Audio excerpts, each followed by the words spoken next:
Have you ever spent hours working on your family tree only to discover later that something wasn't quite right? Maybe a name was spelled 3 different ways. Maybe a birth year kept changing from record to record. Or maybe, and this one's gonna sting, you trusted something online that turned out to be wrong. Some of these mistakes can actually send you down the completely wrong family line, and I don't want that to happen to you. Today, I'm walking you through the Golden Rules of Genealogy. These are simple but powerful guidelines that can save you time, frustration, and a whole lot of backtracking. I originally came across this excellent list years ago on gotgenealogy.com. The website is no longer active, but the advice is still incredibly valuable, and I wanted to share these important reminders with you. Hey, if we've not met before, I'm Michelle, and I'm on a mission to grow a community of like-minded family history buffs who want to build accurate trees, preserve meaningful stories, have fun, and enjoy the journey along the way.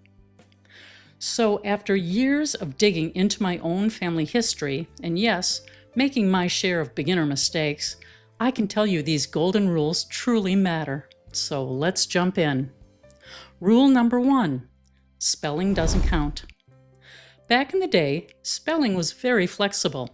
Your ancestor's last name might appear one way in a census, another way in a church record, and yet another way on a death certificate.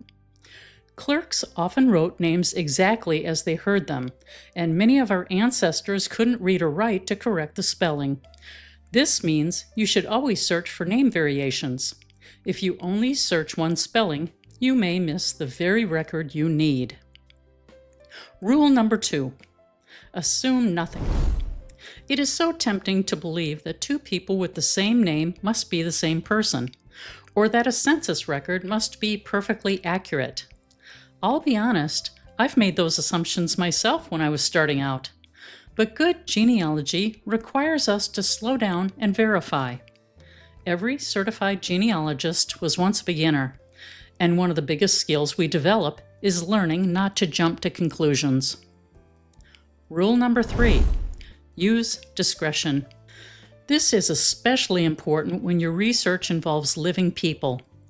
Genealogy is about discovering the truth, but it is also about respecting privacy and being thoughtful about what we share publicly. Before posting sensitive information online, take a moment to ask whether it is appropriate to share. A little care goes a long way. Now, this next rule is huge. Rule number 4. Always document your sources. If there is one rule I hope you never forget, it is this one. Truly, always cite your sources. Because 6 months from now, or even 6 weeks from now, you will not remember where that one birth date came from. Good source citations allow you to retrace your steps, fix mistakes, and help other researchers follow your work. The future you will be very grateful that you took the time to write things down. Rule number 5. Most dates are approximate.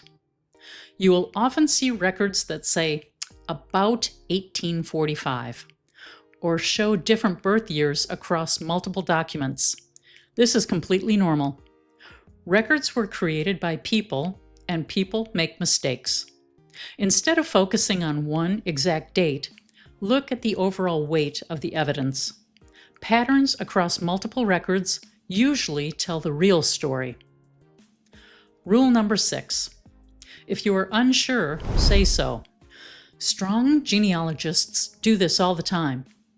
There is no need to force a conclusion just to make your tree look neat and tidy.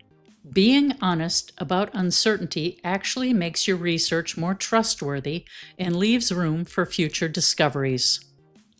Now, this is where many beginners get tripped up. Rule number 7. You cannot do it all online. I know, we love our databases. I certainly do.